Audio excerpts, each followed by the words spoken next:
Chapter 9. Merrylegs. Mr. Bloomfield, the vicar, had a large family of boys and girls. Sometimes they used to come and play with Miss Jessie and Flora. One of the girls was as old as Miss Jessie, 2 of the boys were older, and there were several little ones. When they came there was plenty of work for Merrylegs, for nothing pleased them so much as getting on him by turns and riding him all about the orchard and the home paddock, and this they would do by the hour together. One afternoon he had been out with them a long time, and when James brought him in and put on his halter, he said, "There, you rogue, mind how you behave yourself, or we shall get into trouble." "What have you been doing, Merrylegs?" I asked. "Oh," said he, tossing his little head, "I have only been giving those young people a lesson. They did not know when they had had enough, nor when I had had enough, so I just pitched them off backward. That was the only thing they could understand." "What?" said I. "You threw the children off? I thought you knew better than that. Did you throw Miss Jessie or Miss Flora?"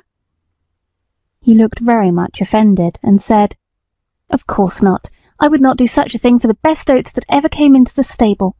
Why, I am as careful of our young ladies as the master could be, and as for the little ones, it is I who teach them to ride.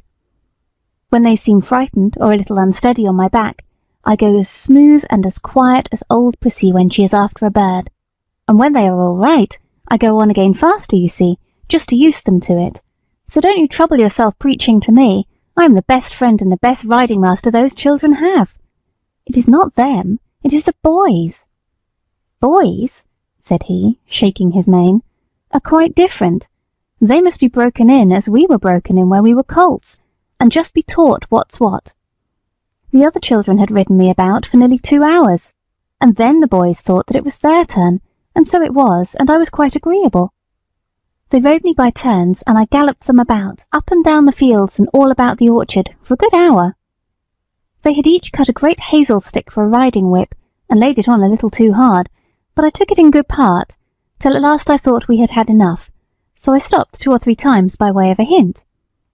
Boys, you see, think a horse or a pony is like a steam engine or a thrashing machine, and can go on as long and as fast as they please. They never think that a pony can get tired or have any feelings.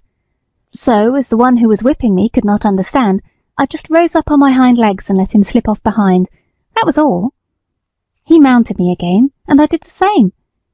Then the other boy got on, and as soon as he began to use his stick, I laid him on the grass, and so on, till they were able to understand. That was all.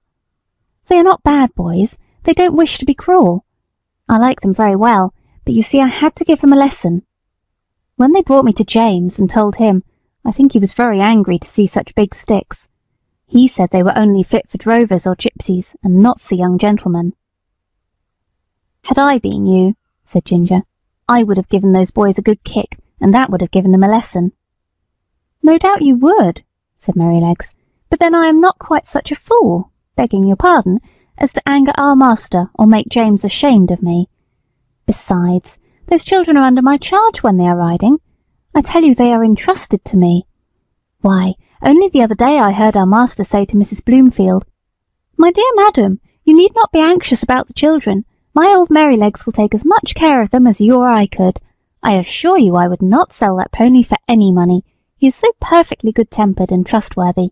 And do you think I am such an ungrateful brute as to forget all the kind treatment I've had here for 5 years, and all the trust that they place in me, and turn vicious because a couple of ignorant boys used me badly? No, no. You never had a good place where they were kind to you, and so you don't know, and I'm sorry for you. But I can tell you good places make good horses. I wouldn't vex our people for anything. I love them, I do," said Merrylegs, and he gave a low ho-ho-ho through his nose, as he used to do in the morning when he heard James's footstep at the door. "Besides," he went on, "if I took to kicking, where should I be? Why, sold off in a jiffy, and no character, and I might find myself slaved about under a butcher's boy, or worked to death at some seaside place where no one cared for me, except to find out how fast I could go, or be flogged along in some cart with 3 or 4 great men in it going out for a Sunday spree, as I have often seen in the place I lived in before I came here. No," said he, shaking his head, "I hope I shall never come to that." End of chapter 9.